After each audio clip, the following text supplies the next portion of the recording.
Après avoir quitté la CEDEAO, l'AES veut-elle maintenant franchir une nouvelle étape jusqu'à l'ONU?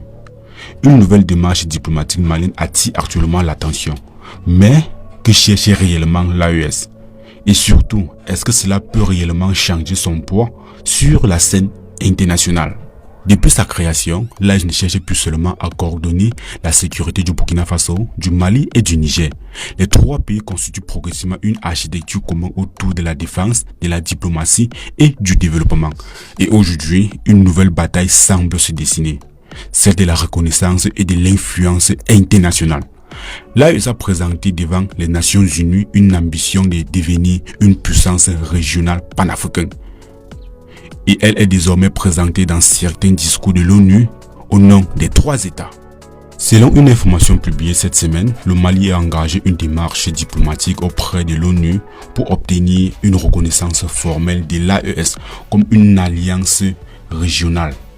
Cette information est importante parce qu'elle intervient après le départ du Burkina Faso, du Mali et du Niger de la CEDEAO.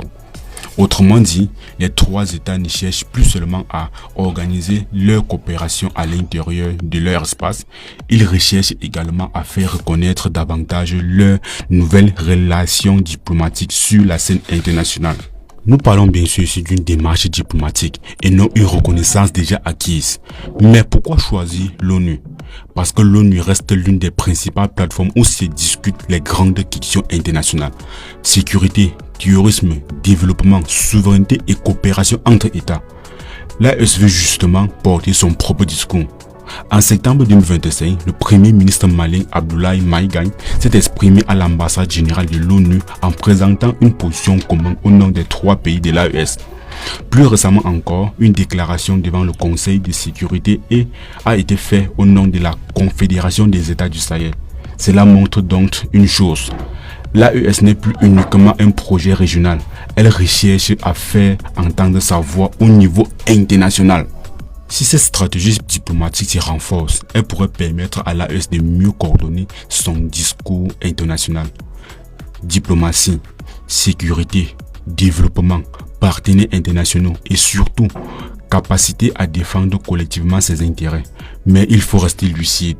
Avoir davantage de visibilité à l'ONU ne signifie pas automatiquement devenir une grande puissance.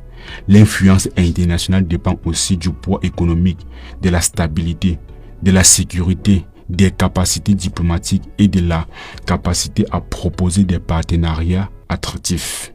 Et c'est probablement ici que se trouve le véritable test pour l'AES. Est-ce que les trois pays peuvent transformer leur unité politique en puissance diplomatique réelle?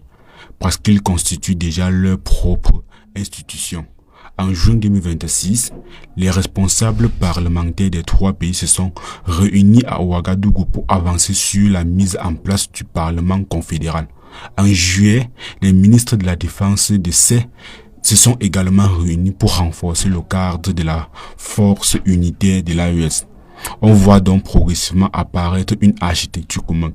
Mais maintenant, cette architecture doit produire des résultats concrets. Alors, l'AES est-elle réellement en train de changer d'échelle?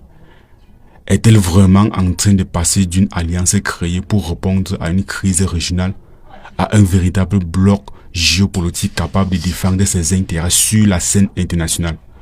C'est encore trop tôt pour l'affirmer, mais une chose est certaine, la bataille de l'AES ne se joue plus seulement au Sahel. Maintenant, j'aimerais connaître votre avis. Selon vous, l'AES doit-elle chercher davantage de reconnaissance internationale, notamment auprès de l'ONU, ou doit-elle d'abord concentrer ses efforts sur la sécurité et le développement de ces trois pays? Écrivez votre réponse en commentaire. Abonnez-vous à Univision pour suivre les prochaines analyses sur l'Afrique et la géopolitique. Merci, à la prochaine.